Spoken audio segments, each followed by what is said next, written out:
right, everybody, we're going to get started. Yes, Lisa.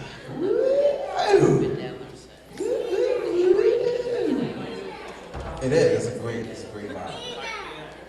Yeah, man. You gotta have that hype man out there. So, we are getting started. Good morning, everyone. Good morning. And Merry post Christmas. Anybody get good gifts this year? Guess not. I got amazing gifts. I got video games. I thought you would like that, Andrew.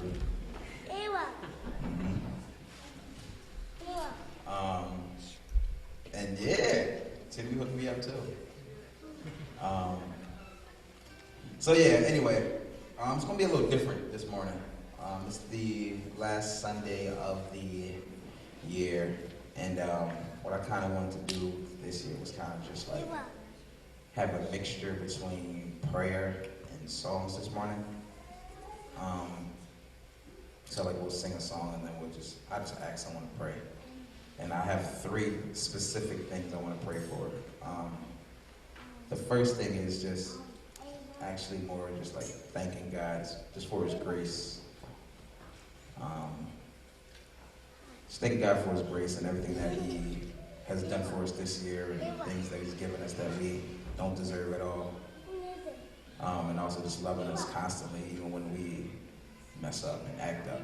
So, just wanted to pray for that, or thank God for that, I should say. The second thing I wanted to pray for was just our well-being, just as people, as with this year. I mean, pretty sure a lot of us went through a lot of things this year, both good and bad.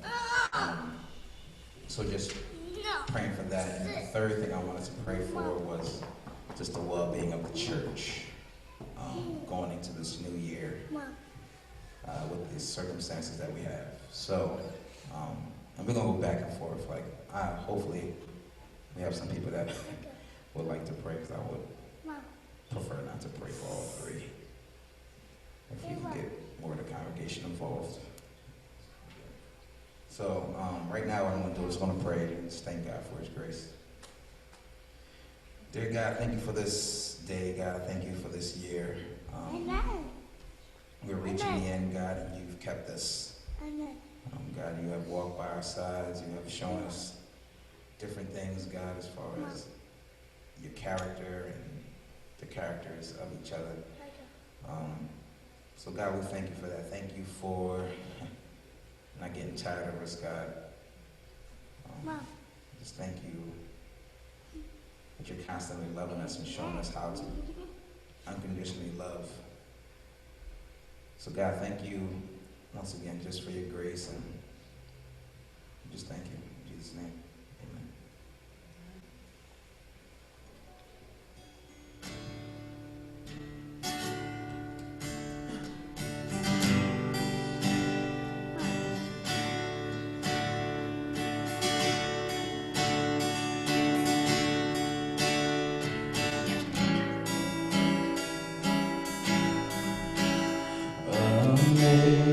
Amazing grace, how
So Lisa, can you just pray just for our well-being as a congregation and as people? Father God, I just want to thank you for all that you've given us, Lord, for specifically in this church, Lord. You've given us a family, not just a church, but a church family, Lord. People who love and care for each other, Father. We face uncertain times as we begin the new year, but Lord, we know that you have that all under control, and we just ask that you do what only you can do. In Jesus' name, amen.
Be thou my vision one more time.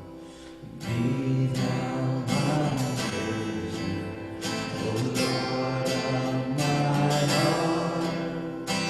Not be all else to me, save that thou art. Thou my best Lord, my day or my night.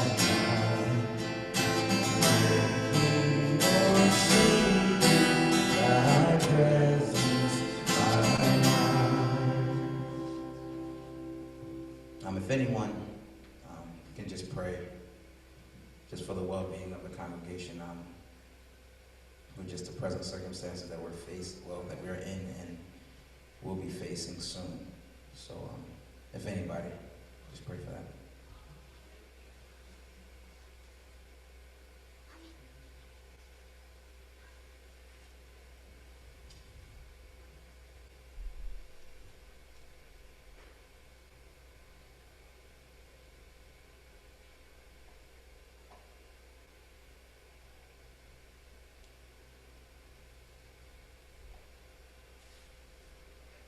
I just thank you for journeying in this community that we've been a part of.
shadows disappear, and my faith in my eyes, Jesus has overcome, and the grave is overwhelmed.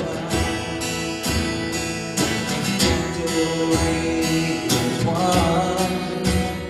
He is risen from the dead. I will rise when He calls my name. No more sorrow, no more pain. I will rise on eagle's wings before my God. Fall on my knees and rise. I will rise.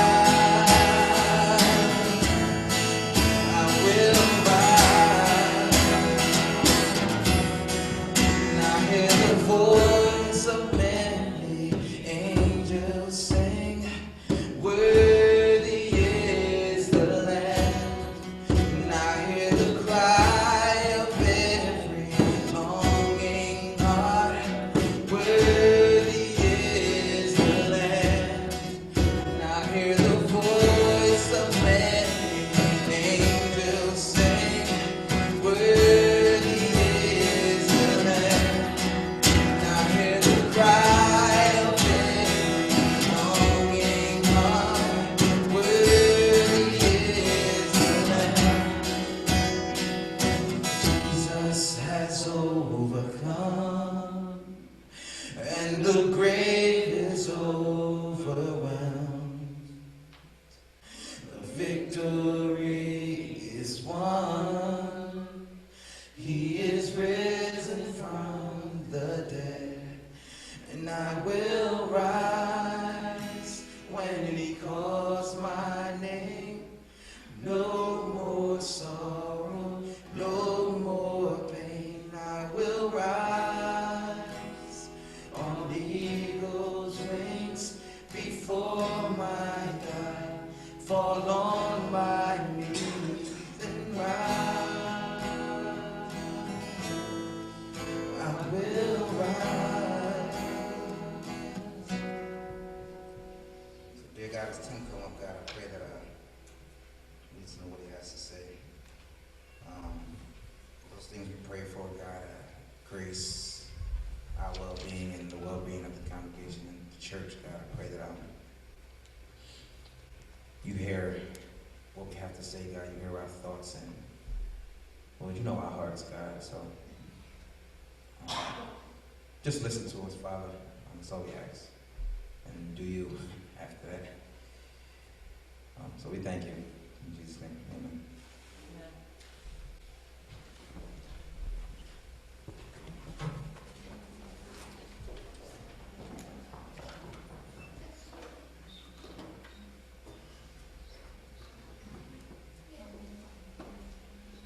Good morning, everyone.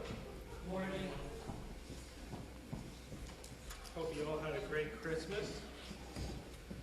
Thank you, Dion, for that thoughtful, laid-out service. I don't know what you just did.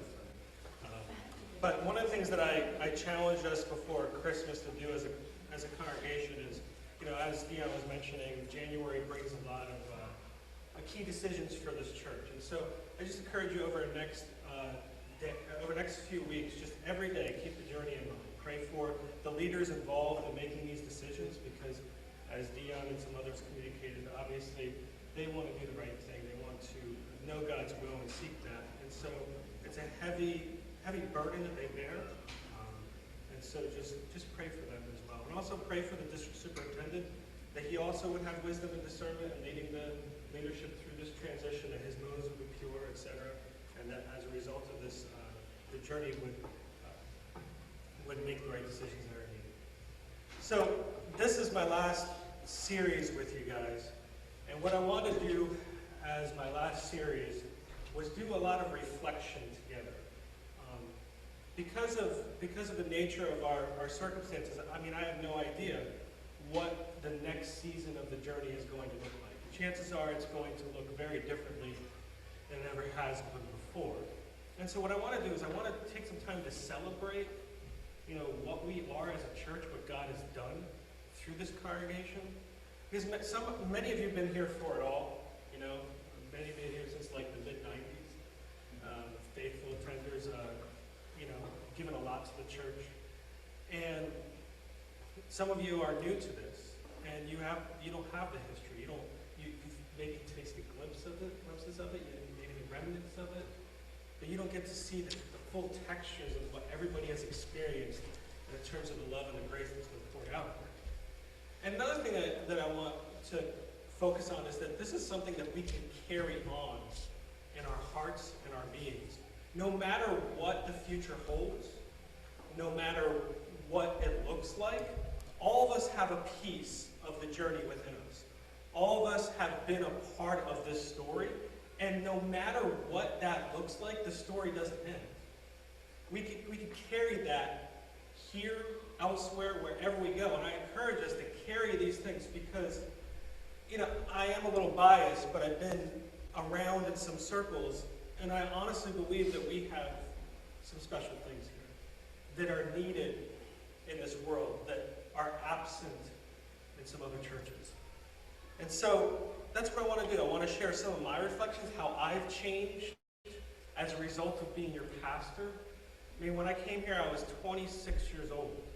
A baby. Yeah, you guys really matured me in a lot of ways. Still got a lot of ways to go.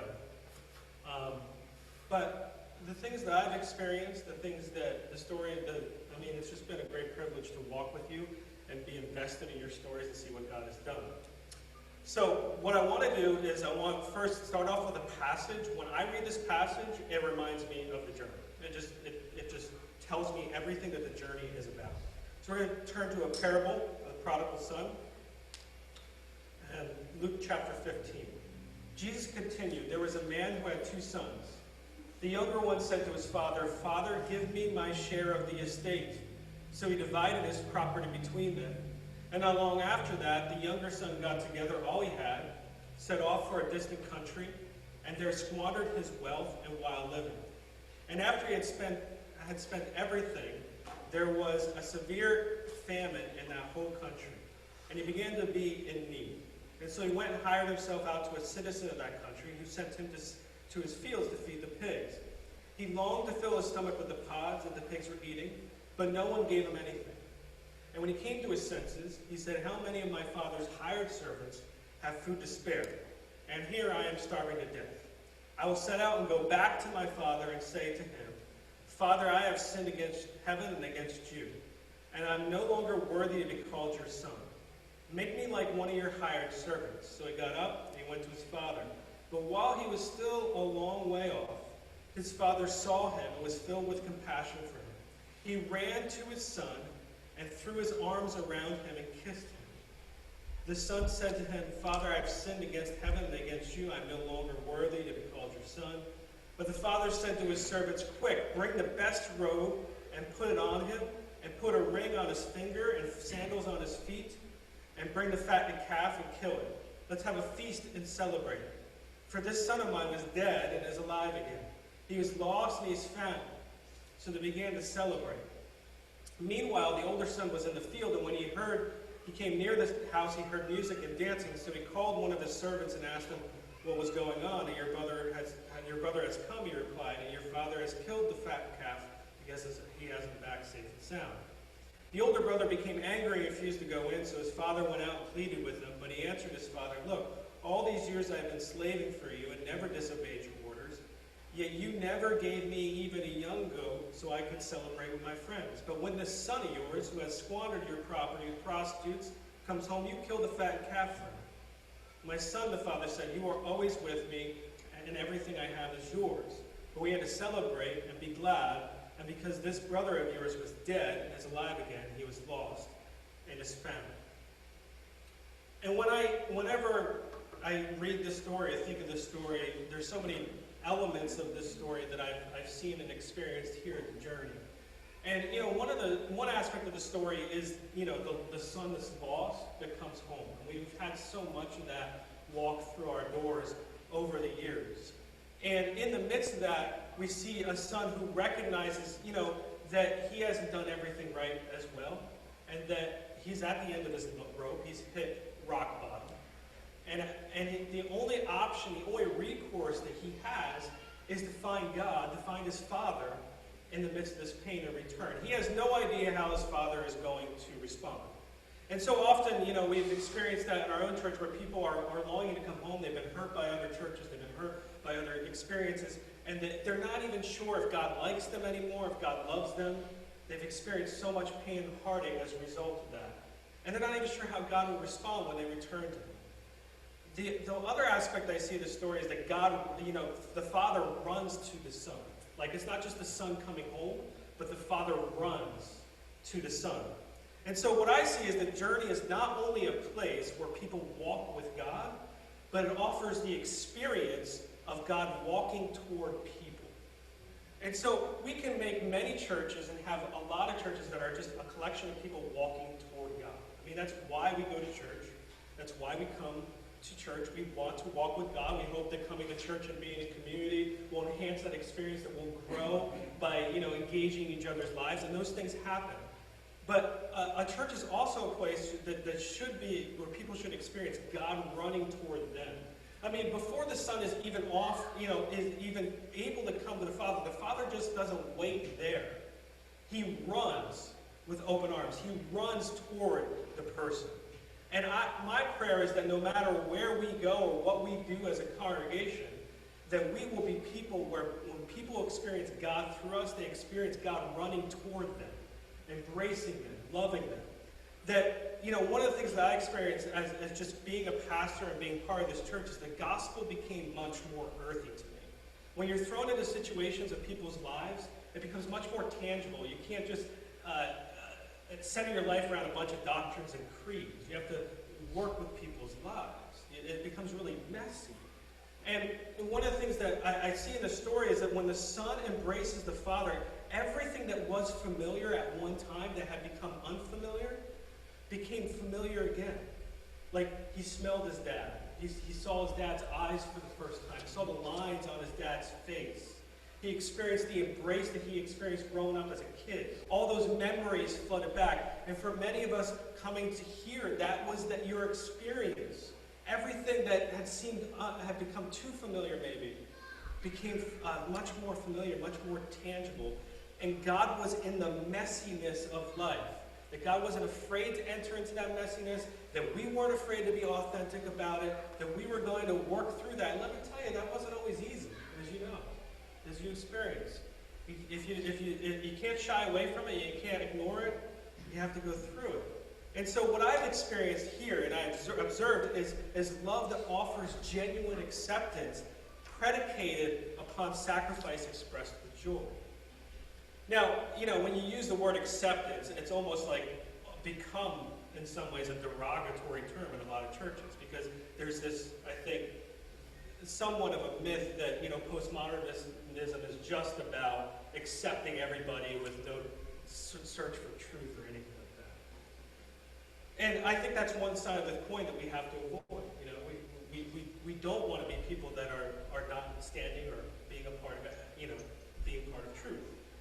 And one of the things that I've seen here is that we're willing, as people, we want to be people that love people in truth.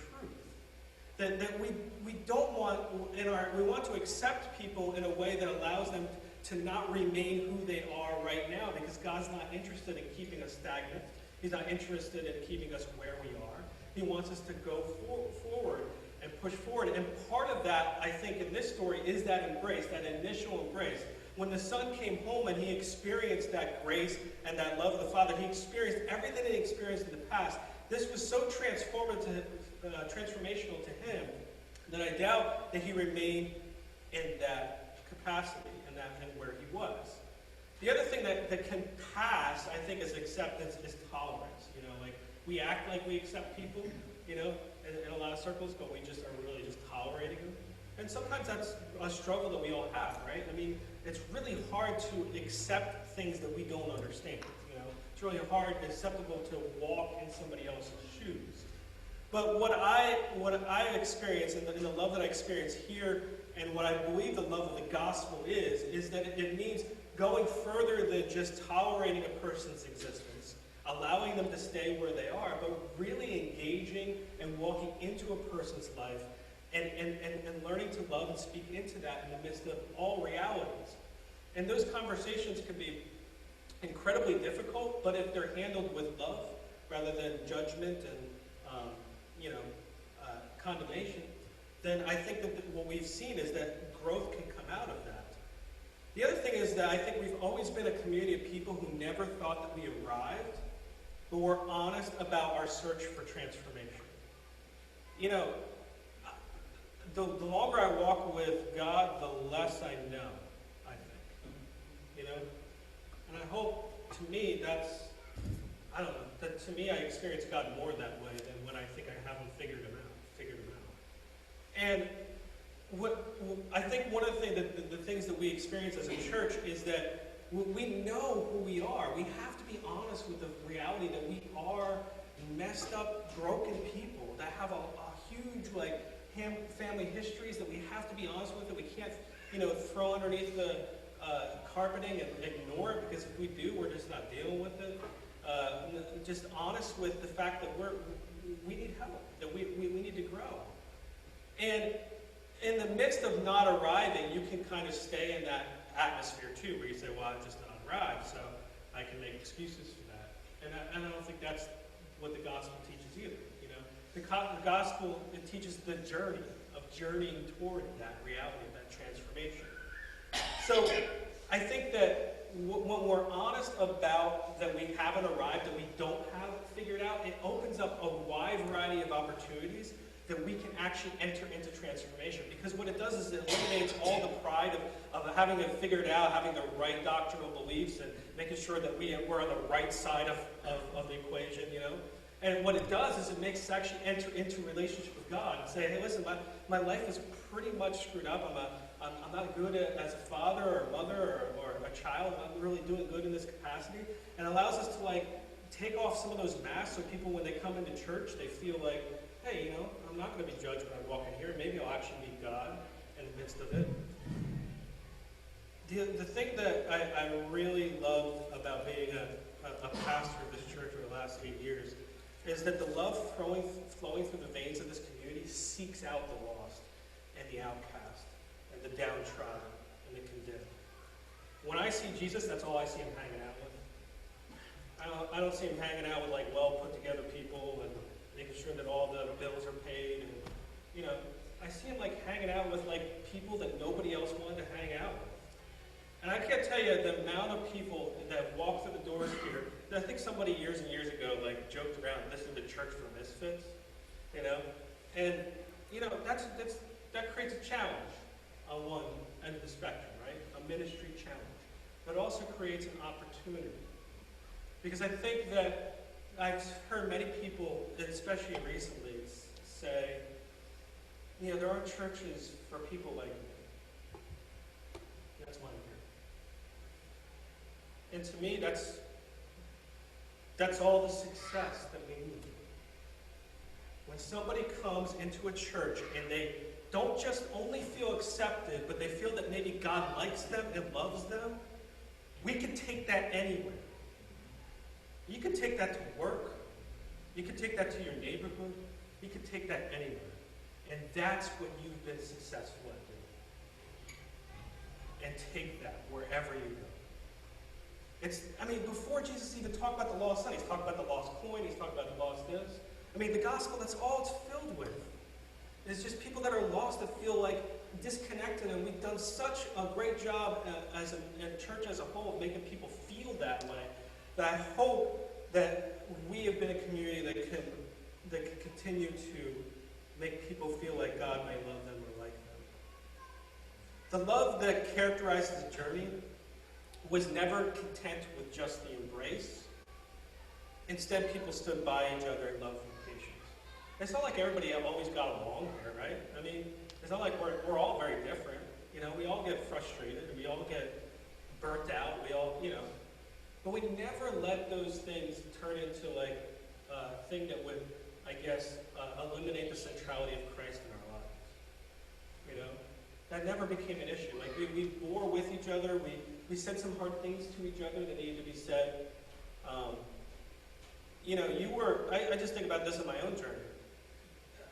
Being a young pastor, I mean, I candidated on a lot of churches before I came here. Churches aren't ready to open up their doors to 26-year-old pastors that are single at the time. Most of the time you need your master's or some other type of educational requirement that they think shows that you arrived. You taking a chance on some guy that didn't know what he was doing, may still not. That shows, I think, the content of your character. And many of you aren't even here that were part of that. You came much later. But you're not just content about the grace. You really love each other. And to me, I don't see anything outside of it. The gospel is about walking into each other's lives, embracing and staying there with patience. And by pouring out God's love and embracing others, what we've seen is people become new and whole again.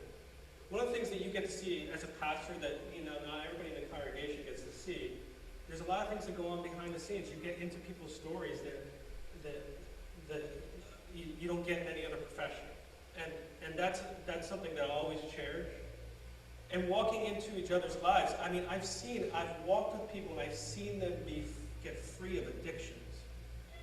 I've seen people take fears and lay them out on the table, and God transformed that where they're taking risks and faith again.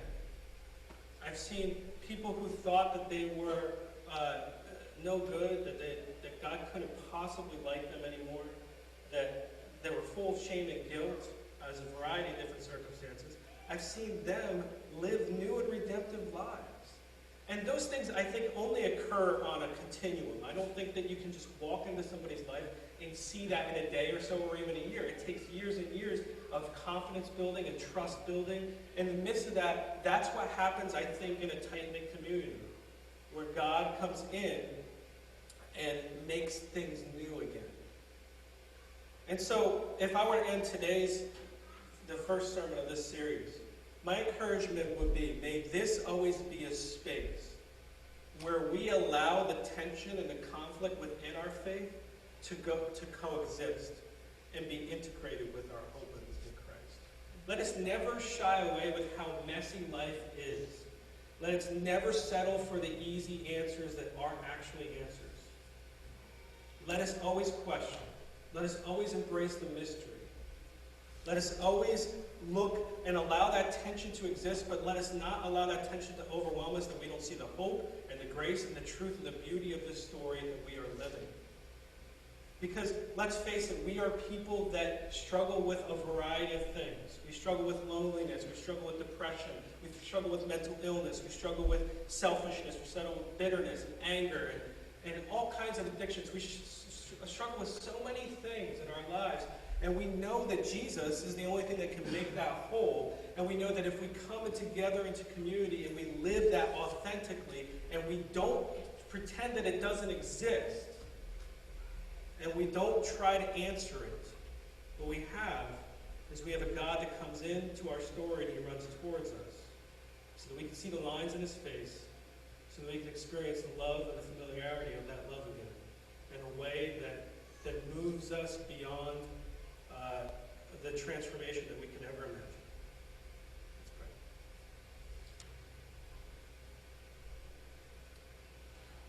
Thank you for running toward us. May we be a people that not only just walk with you, but where people experience you walking toward them and running after them through our lives. Lord, I thank you for this space. I thank you for every opportunity this place has given people to embrace the downtrodden, the people that are unwelcomed in society or even in some churches. And God, may we carry that through our week, that it's not just a space that we have that we can create that, but that you would continue to use us in all different types of capacities. God, you know how the story is written. And so it's really difficult sometimes to stay in the tension of that story and not know and fret about the future. But God, we know that you have done some substantial things in our lives through community here, and that that's not the end of the story for us. And so God, I pray that as we go forward throughout this week and into this new year, there would be a new year of opportunity for us to live out the prodigal son, just as you have done so often in this community. May it never cease, and may it flow into whatever areas that you have laid out for us in the future. We pray this in Jesus'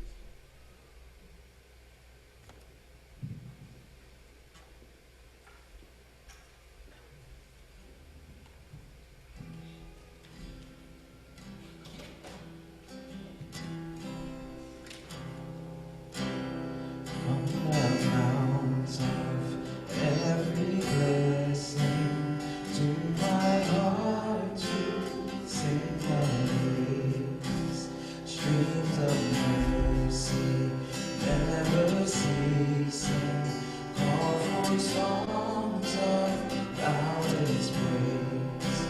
Teach me some melodious songs, sung by flaming tongues above.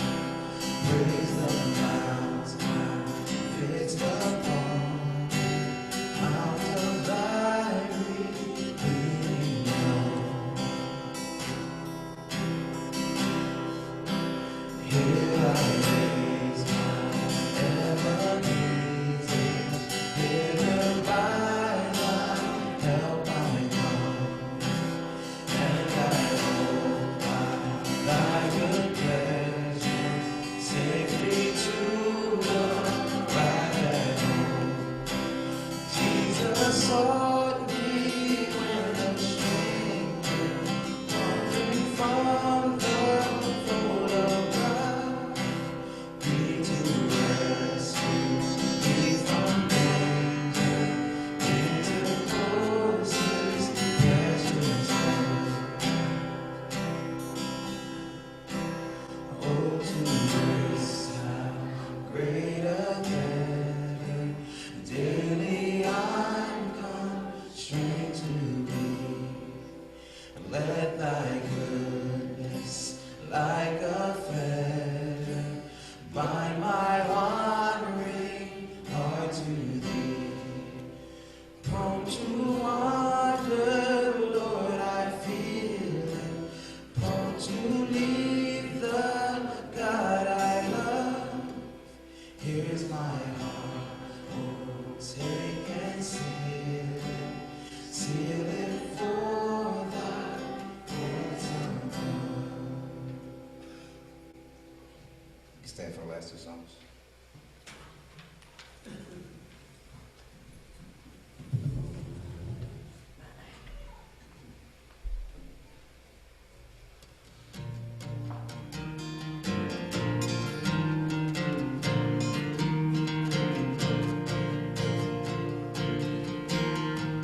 God, as we conclude this Sunday and last Sunday of the year,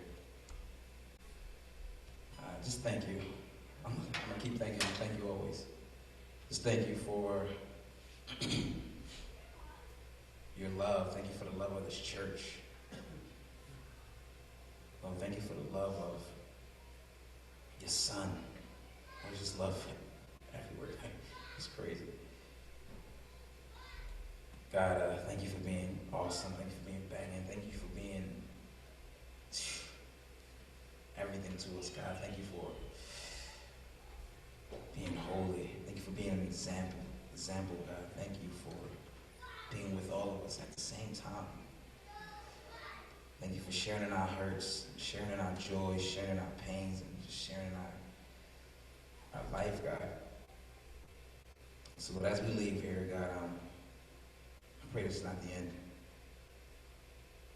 I pray this doesn't end here. We just come to church and worship and leave. God, I pray that this is a consistent thing that we're doing on a daily. God, I pray that we are running towards people, God. I pray that we are being loved to people, God. And God, once again, you're awesome. And you're going to do banging things next year. And I just can't wait to see it, God. I believe we can't wait to see it. So, hear our prayers, God. Listen to us. I pray that we do the same. In Jesus' name, amen.